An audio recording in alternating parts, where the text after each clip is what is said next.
My first guest tonight is the most hated man in the World Wrestling Federation. And on August 27th, you can see him in the WWF's SummerSlam on pay-per-view. Please welcome the one, we hope the only, Triple H.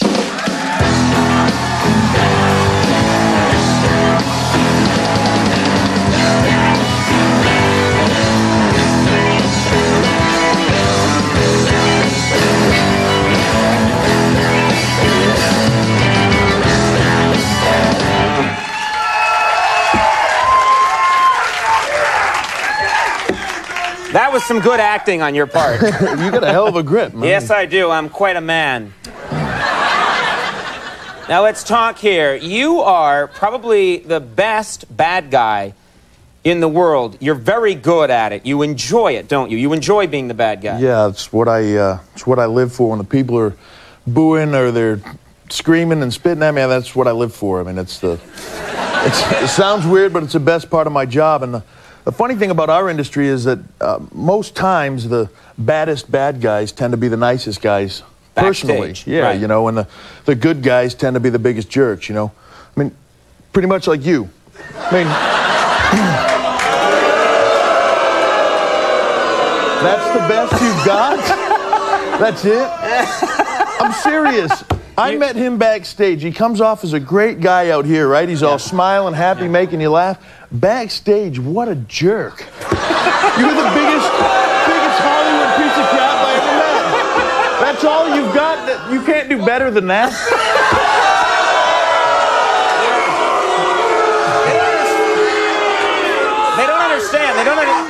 They don't understand that the booing makes you stronger. It makes me strong like bull. But I am a big jerk backstage. It's what I enjoy doing. Do people, by the way, you're a fathead.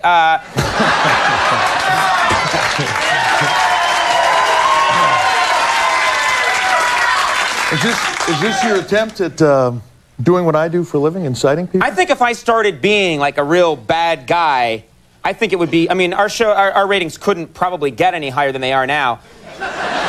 But I think if I might change my whole persona and went after people just like you, I think that the show would just really take off. So and if you had an attitude, a bad attitude, you figure that would help? It's right, jerk.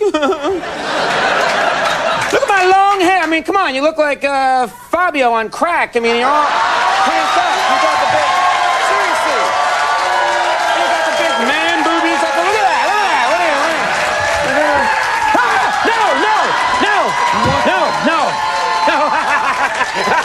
Sid. Just kidding.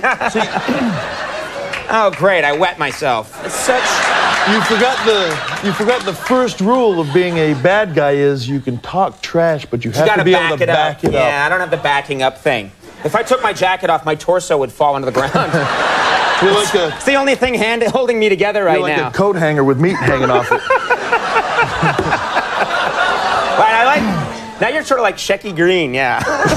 You're Don Rickles, yeah. Now people actually carry signs at these wrestling matches. They carry signs that say how much they hate you. Yeah. Is there? And you have to look. You have to look at that. Good comeback. Yeah, you have to look at these signs, which I think would be really difficult to see. What sign has particularly stuck out lately? I mean, we get all kinds of signs. I mean, from people hating us. A lot of them are the same. Sometimes there's original ones. Actually, my favorite sign, because I'm a big fan of the show, believe it or not. My favorite sign was just a little bit ago. There was a sign in the crowd, and one of the sayings that I say all the time is that I'm that damn good. Right. And it was a sign that said, Triple H is that damn good. And when the guy flipped the sign over, it said, for me to poop on.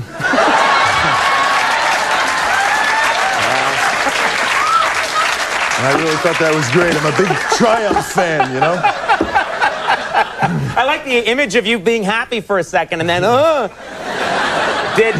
do you ever smile? Because in all the footage I've seen of you, you're never smiling. Have you ever smiled once in the ring that you can remember? One time. Yeah. About a year ago, maybe a little bit less than that, there's a wrestler that wrestles for us named Al Snow. Mm-hmm. And I was wrestling Al Snow in a match on television.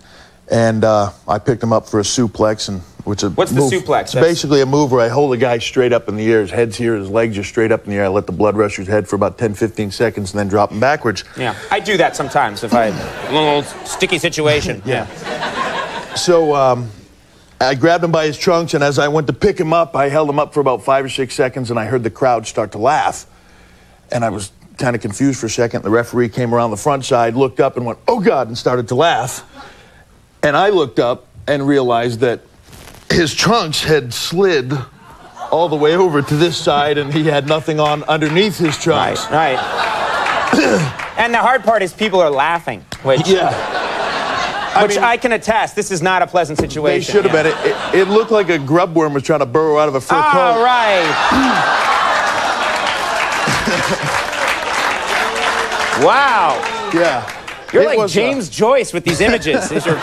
It was beautiful, wonderful images here. So anyways, I ended, just, the crowd was laughing. I was laughing. I gave him the suplex, and on the way down, I just said, and, it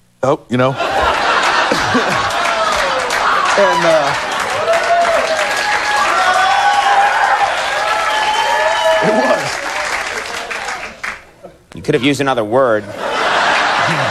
Could have said your grub worm is showing. But no, that's not your style. Yeah. You sell. You're actually a lot of stuff. A lot of Triple H souvenirs are selling for a lot of money on eBay. Is this true?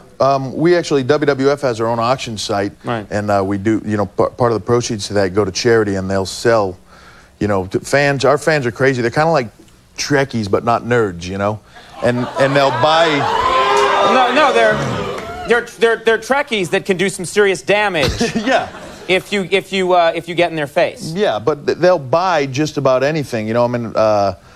I've signed chairs that I've got whacked in the head with that I just had my blood smattered all over them, and signed it, and they'll auction them off and get a lot of money. They don't clean the blood off. They keep the blood on. No, that's the thrill. Blood actually makes it worth more.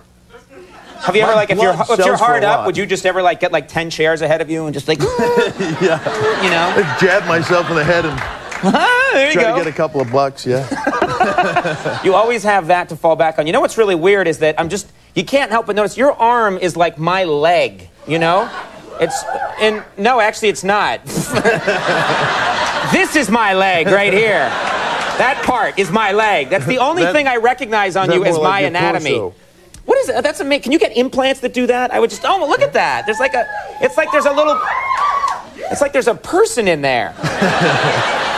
It's like you hire a dwarf to push up. No? Easy. I am some whoop ass you do not want to open. That's what you don't want to mess with. Seriously, you don't. I think, I can only imagine. Because people don't know this. People on TV, I play this guy. Conan was a nerd. Got my little tie and stuff. But when I don't even take my clothes off when the show's over, I flex when they fly off. You just shred them. I walk out when a show's over and I go, oh, like that. And I'm completely naked and I walk the halls. That is a talent to have. Well, I've never been so full of crap as I am tonight on this show.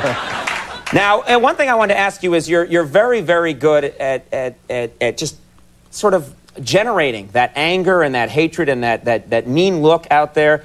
Do you ever, after a really, really tough match is over, do you ever go back into the dressing room and actually hang out with the guy that you've been beating on for the last 20 minutes, half hour? Yeah, sometimes, what we do is, guys get along, some guys don't get along, and there's it's kind of the honor among thieves things. We'll kind of hang around afterwards and tell each other how great we were, and it's the same in the talk show world. I'm sure you do it in the back. Yeah. Oh yeah, I go back there. Leno's back there. Put you were pretty good over. tonight. Yeah, I was good too. I was good.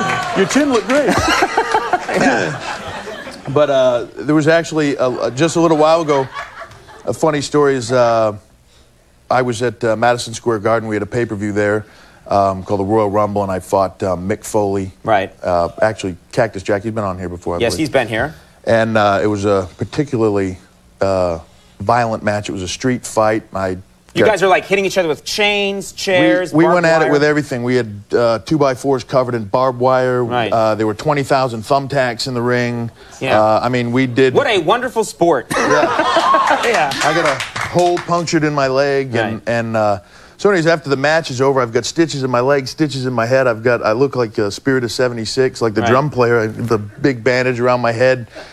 Mick Foley's back there, same thing. He's all bandaged up, and Vince McMahon's back there, and we're all standing around laughing and talking, and I look over, and there's my mother bawling her eyes out in the doorway because she just watched her baby son get torn apart on right in front of her eyes about 3 rows back, you know. Wait, no, that saps him of his strength. So, Sympathy will take away his power, only booing. So as a true heel, I just yelled at her and then Yeah, boo, yeah. kicked her, and we were out of there. Yeah, hey, I like how you thought people were going to boo you kicking your mom, but our crowd's like, ah. All right. New York. Yeah, that is a New York crowd. Well, the Summer Slam is on August 27th on pay-per-view. And Triple H, very nice to have you here. Nice. Thank you very much. Thanks for making the time to do it. Ladies and gentlemen, before we go away, Elizabeth Berkley is coming up in just a minute. But first, tonight's show is brought to you in part by Levi's. Levi's. Make them your own. In fact, wearing Levi's will make you go from this to this. Aha!